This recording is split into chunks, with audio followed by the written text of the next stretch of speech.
Hey there, this is Gil. I'm going to give you some tips on the Rocket program and how to refactor. You want to, go from easy to more compact, and you want to make sure you don't skip too many steps. So that's what we're going to do here and give an example of how I would do that. So let's bring up Python.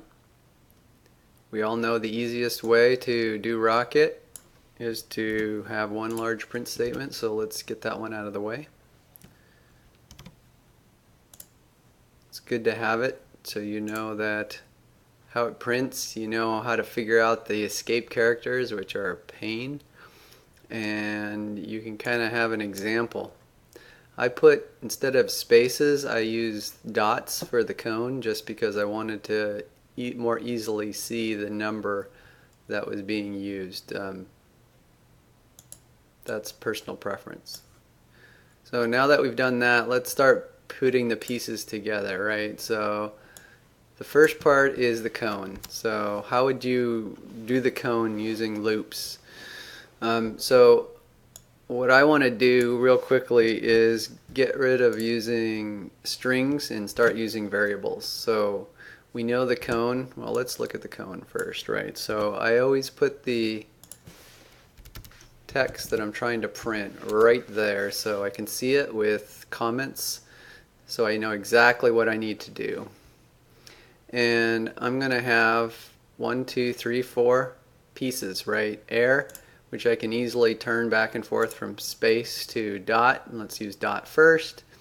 The left side of the cone, which is a slash. The middle of the cone, which is 2 stars. And the right side of the cone, which is 2 I always forget backwards with forward slashes.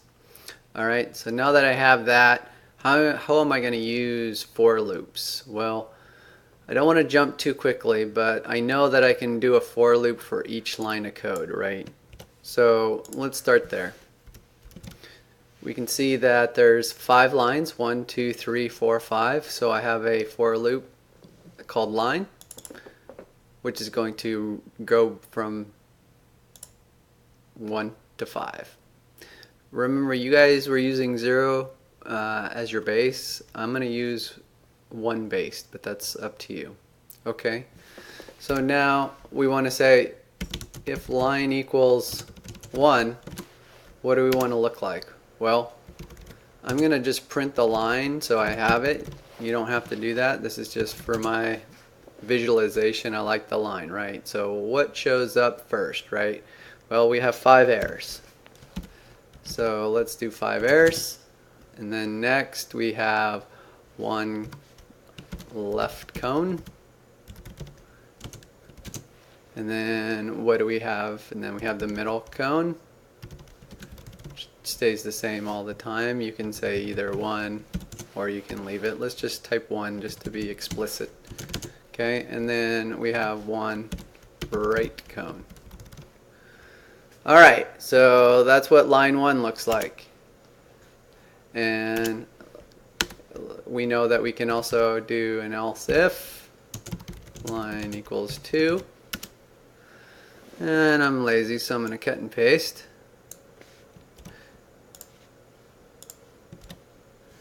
And this time, instead of 5 errors, I want 4 errors because we're going to go down by 1. I'm going to have 2 left cones. I'm still going to only have 1 middle cone, and I'm going to have 2 right cones. Okay. So now let's do all the other lines.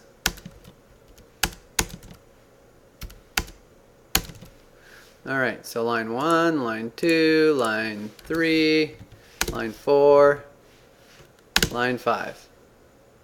Okay, so 4, you see the pattern here. We got 3 errors, 3 left cones, 1 middle cone.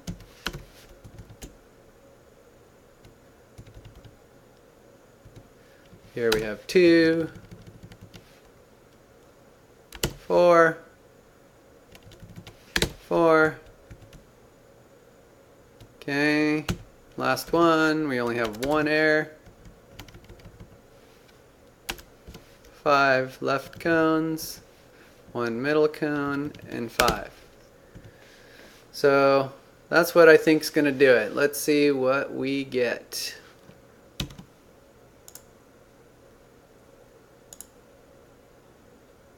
Voila! We have cone refactor number 2. And let's just prove that I can change the one variable, which is a great reason to use variables, from dot to space. And then I get the cone. So now let's talk about how we're going to take that and refactor it again, right? I'm going to keep the refactor 2 up, right? So print cone refactor 3. And let's see if I can condense that. Well, I'm looking at the pattern right now. Every line has starts at 5, goes to 4, 3, 2, 1, right? So if I type a print, and well, let's just cut and paste this. So I know I'm going to have some combination of these, right? So what's here? Right? So it looks like if I do 6 minus 1, right, which starts with 5, sorry, 6 minus line, right, which line is 1, and that makes it 5. When line is 2, it makes it 4. Line is 3, it makes it 3, and goes down. So that looks like that works, right? And the left cone looks like it's just following what line is, right? 1, 2, 3, 4, 5. So let's just use line. Middle cone is always 1. Right cone is doing the same thing as left cone.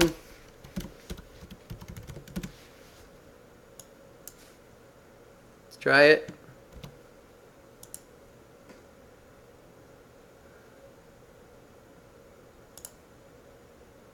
Oop, how the heck did my for loop? Sorry, gotta have a for loop first.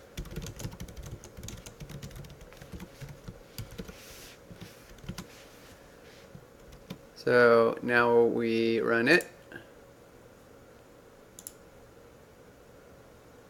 Whoa, and see, okay, we got a little bit of a sideways here. So 6 minus line, line left cone, middle cone 1, right cone.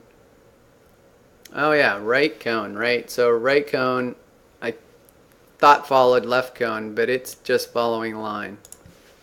1, 2, 3, 4, 5. Should have paid more attention. And bam, we implemented the exact same one now with these 3 refactorings, and I think that hopefully will allow you to see it a lot easier than trying to go directly to this one line. Hope that helps. Talk to you later.